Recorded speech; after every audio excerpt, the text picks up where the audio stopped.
Kakashi was voted as the #1 favorite character in all of Naruto by a large consensus a couple of years ago in a random anime poll. And this makes sense. He's cool, he's smart, he's powerful, he's mysterious, all the things we're looking for. He never seems to be in too much trouble that he can't pull himself out of, and he's always there for our main characters. On top of that, he's hot. But there's one thing about Kakashi that's also very unique, and that's his face covering. You see, originally Kishimoto covered Kakashi's face because he wanted to make him mysterious and hard to read.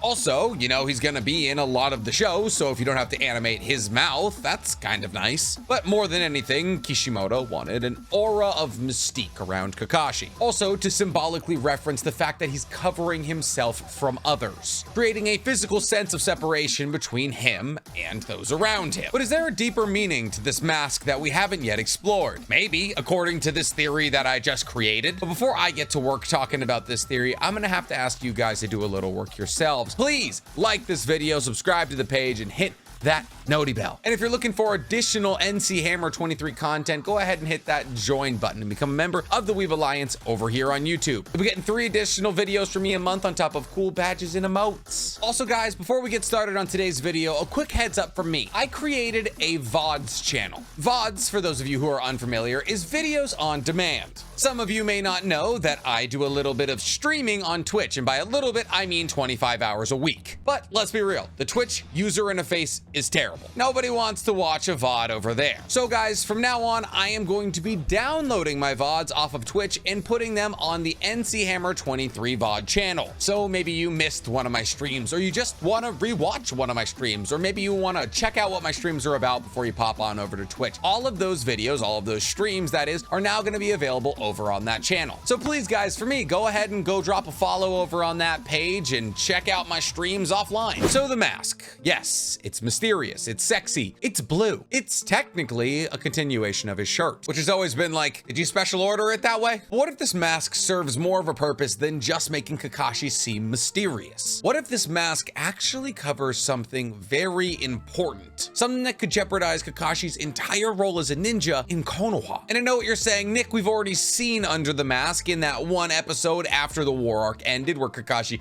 walked around as a photographer, and then again in Boruto where Kakashi walked around as a photographer. But I will retaliate and say neither of those instances were manga canon. They're both filler. We also see that Kakashi alters his face while he's not wearing the mask, so what I'm about to bring up might have been altered when the mask wasn't on. But for the moment, let's just chalk it up to not canon. What if under that mask, Kakashi has shark teeth? I know, sounds ridiculous, but stick with me here. You see, shark teeth aren't uncommon in the Naruto world. In fact, they're incredibly common in a specific place. And that specific place is in the Hidden Mist, specifically amongst the 7 Swordsmen of the Mist, or in those who want to be a 7 Swordsman of the Mist. But Kakashi's from Konoha, right? We all know that. He's been there since he was very young. And you're absolutely right. Kakashi has been in Konoha since he was very young, but only at the earliest that we've seen since he was maybe 6, 7. You see, I'm not saying that Kakashi is not a Konoha resident. He absolutely is. He's very loyal to Konoha. He literally led it as a Kage. What I'm talking about is Kakashi's lineage, specifically that of his mother. You see, we know next to nothing about Kakashi's mother, only that she died younger than Sakumo and Kakashi when Kakashi got nail gunned. When Kakashi is in the Pure Lands talking to his father, the White Fang Sakumo Hatake,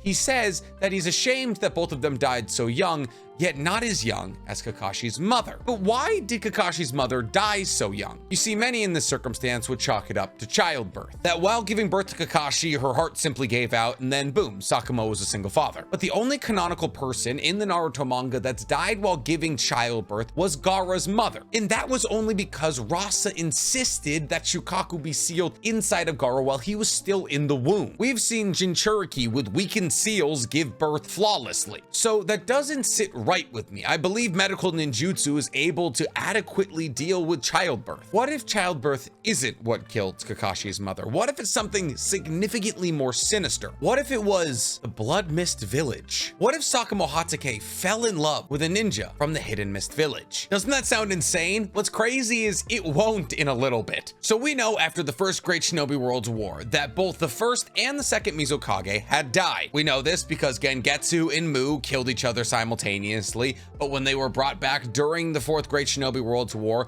they figured it was Tobirama who had brought them back, which means that they thought Tobirama was still alive, which implied that they died before Tobirama, who died at the end of the First Great Shinobi World War. So by the time that the First Great Shinobi World War is over, we're on our third Mizukage, whose name we do not know. But we do know that he was largely responsible for the creation of the Blood Mist Village. He was essentially crazed for power and thought the only way to increase a village's power was by killing off the weak. A bit like Spicy Mustache German. There's 20 years between the First Great Shinobi World War and the Second Great Shinobi World War, which is meant to roughly reflect the time between World War I and World War II. But there's only about 10 years between the Second and the Third Great Shinobi World War, and that's gonna be important in a second. You see, as far as we know, the Hidden Mist wasn't involved in the Second Great Shinobi World War. We know the Hidden Sand, Konoha, the Hidden Stone, and the Hidden Rain were involved, but not Hidden Mist. But that doesn't mean that Konoha and the Hidden Mist weren't in skirmishes prior to the Second Great Shinobi World War, because this is also roughly the time the Uzumaki clan was wiped out by the 4 major villages that weren't Konoha. And the Land of Whirlpools is on the coast of Konoha, well, specifically the Land of Fire, meaning that the Hidden Mist, or the Land of Water, was making advancements on Konoha's coast, which in this era would have given Sakumo Hatake plenty of occasion to bump into Hidden Mist ninja, specifically a previous generation of the 7 swordsmen of the Mist. But the thing is, we know that Sakumo Hatake had to meet his wife before the Second Great Shinobi World War. Well, if she wasn't gonna be from the Hidden Sand, because that is where Sakumo Hatake spent most of the Second Great Shinobi World War. He wasn't in the Hidden Rain because that's where the 3 Sanin battalion was sent, and we know for a fact that he killed Sasori's parents. We also know that Nagato said that the Second Great Shinobi World War was the war that Konoha started, implying that Konoha was on the offensive in this war. So Sakumo most likely wasn't fighting in Konoha, he was most likely fighting in the Land of Wind, which is on the opposite side of the world from the Land of Water. So hypothetically, prior to the Second Great Shinobi World War, where Sakumo spent the majority of his time in the Land of Wind, becoming the White Fang, i.e. killing a bunch of people, including Sasori's parents, he had to meet his wife, and subsequently knock up his wife. Because like I said earlier, there's roughly 10 years between the Second and Third Great Shinobi World Wars. And we know for a fact that Kakashi was 13 during the Third Great Shinobi World War. Well, like around 13, which gives us roughly 14 years before the start of the Third Great Shinobi World War, which is basically right at the beginning of the Second Shinobi World War. So what if in one of these skirmishes against the Hidden Mist Shinobi, and specifically the 7 swordsmen of the Mist, Sakumo Hatake came across a female swordsman? And that's not anything rare. We've seen female members of the 7 swordsmen of the Mist. And in a Tamari Shikamaru situation, by battling, they fell in love. Sakumo could have been impressed by her prowess, or Sakumo could have won the battle and then let her get away, or she could have won the battle and let him get away. And as they got into more and more battles, the love grew even further. Only problem is the Blood Mist Village right now does not encourage interbreeding between villages. Hell, it barely encourages breeding within the village, because the second you have a kid, they're gonna have to go and kill other kids to become the strongest shinobi. But as they get to know each other, you know, the birds and the bees, and eventually she's pregnant with Sakumo's child. This is a problem though, because as I just stated with the timeline, we have about a couple of months before Sakumo needs to go to war on the other side of the world. So it's entirely possible that Sakumo may never even figure out that she's pregnant before he has to go to war. I can imagine if you come from 2 different warring states, it's hard to see each other that often. So while Sakumo was off fighting in the Second Great Shinobi World War and becoming one of the strongest people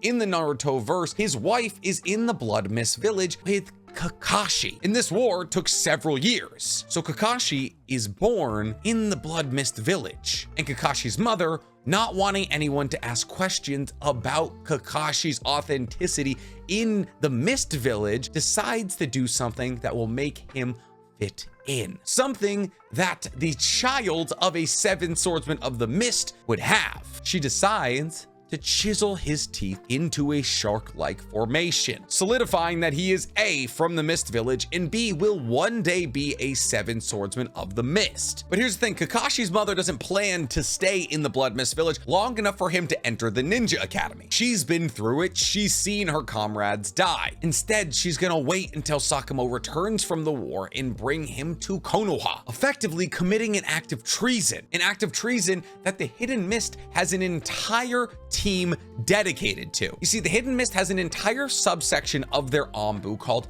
hunting nin, hunter Anbu ninja who hunt down missing nin, like Kisame or Zabuza. And this is because defection was so common during the Blood Mist Village era, specifically amongst the 7 swordsmen of the Mist. And once the Second Great Shinobi World War comes to a close, Kakashi's mother takes Kakashi and flees the Hidden Mist. She goes to meet Sakumo. But here's the thing, a 7 swordsman of the Mist fleeing the village is a big deal. It was a big deal when Kisame did it, it was a big deal when Zabuza did it. They don't just disappear. So when she flees with Kakashi, it draws attention, and a fleet of hunting nin is sent after her. Eventually, she finds Sakumo, but they're being followed by a group of highly skilled Anbu ninja. They will not make it to Konoha, and if the hunting nin catch up with them, they'll kill everyone there. I mean, they wouldn't be able to kill Sakumo most likely, but if Sakumo retaliated against them, remember what just finished: the Second Great Shinobi World War. Now what happens if a person from Konoha, specifically one of its most famous ninja, wipes out an entire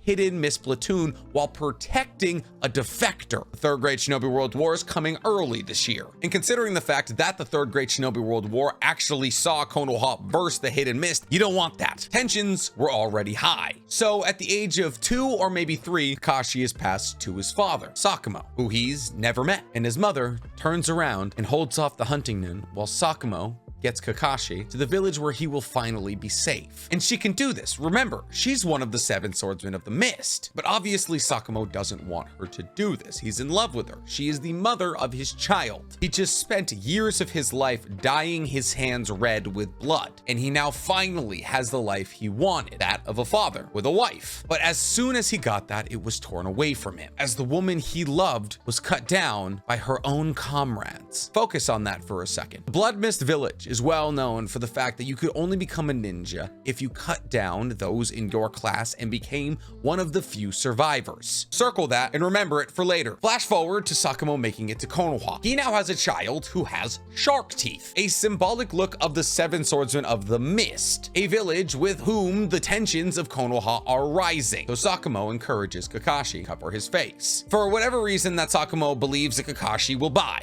But in reality, it's to make sure that Kakashi is safe in Konoha. And for years and years, Sakumo drills this into Kakashi. Nobody can see your face, because the second that they do, the jig is up. You will be labeled a spy. I will be labeled a spy. And we've all seen Konoha's ability to turn on a child. Look at Naruto. Konoha also had the ability to turn on some of its greatest ninja, like Sakumo. Sakumo goes on for years to be one of the most prestigious ninjas in Konoha, completing every mission assigned to it, until one day he's assigned a mission that he and his team cannot complete. And instead of completing the mission at the cost of his friends' lives, Sakumo saves his friends, more specifically his comrades, and Konoha reviles him for this, telling him the mission is much more important than any individual life. So if that was the general sentimentality of Konoha at the time, why did Sakumo have a different ideology? Think for a second. What have we talked about already? How did his wife die? His wife was trying to get away from a system that actively pits you against your comrades. It devalues the life of those around you at the price of the mission. Sakumo had seen the dark side of this ideology in the Blood Mist Village through his wife, and he had lost someone he cared about greatly due to this ideology. So in order to live contrary to this ideology and set an example for Kakashi, he chose to save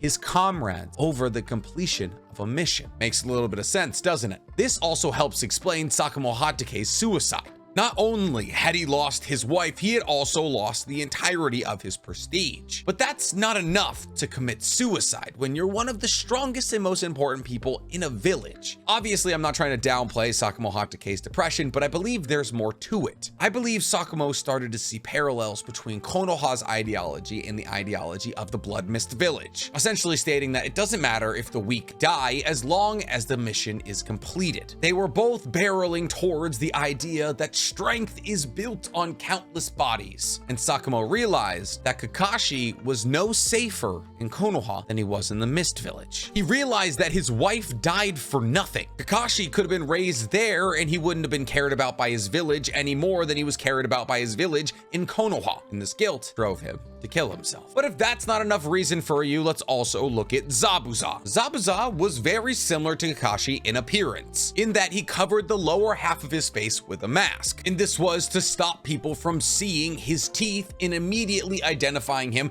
as the Demon of the Mist and a member of the Seven Swordsmen of the Mist. And since we're talking about Zabuza, let's talk about the Executioner's Sword, Zabuza's weapon. You see, this is an infamously hard sword to wield. It's 7 foot long in solid steel. As you could imagine, that would be a bit tough to swing. But Kakashi is able to handle it almost naturally. Obviously, I'm talking about when he gets it during the war arc. His finesse, his control, his power, all very similar to how Zabuza was able to wield this blade after years of using it. He showed no fatigue in its use and seems like he always should have had it. Also remember, amongst the Hozuki, one of the most prevalent clans in the Hidden Mist, that most of its members have white hair. Look at Mangetsu, Suigetsu. Also, Kushimaru, the wielder of the needle in the Seven Swordsmen of the Mist, has white hair in the manga. It was changed for coloring reasons in the anime. So we know white hair is incredibly prevalent in the Hidden Mist. That's the theory wrapped up in a nice little bow. I hope you guys enjoyed this little headcanon of mine. I feel like I haven't done a theory in a while, so I had to do a little bit of research and deep diving on this one, but this one feels good. It feels solid. And if you guys did like my headcanon, please, for me, like this video, subscribe to the page, and hit that noti bell. And if you really enjoyed this headcanon, go ahead and hit that join button and become a member of the Weeb Alliance over here on YouTube. Sure, I've already made a video saying that Kakashi's an Inuzuka, but hey, he could be both.